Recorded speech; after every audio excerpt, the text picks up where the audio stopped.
one of the challenges that we have as traders, we have two challenges. One of them is trading too large, and the other one is trading too small.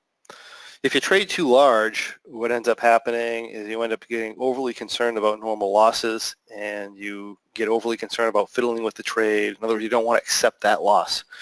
If you get too small, you just don't care. So you don't watch the trade, as was the case here with me on this specific instance. I came in and I opened this account just specifically for this purpose. I just threw $1,000 in it, and that's not a lot of money. That's a ton of money for some people. I mean, for us, I trade on the trade desk. I'll be $15,000 down on entry on a trade sometimes. So, I mean, $1,000 is not.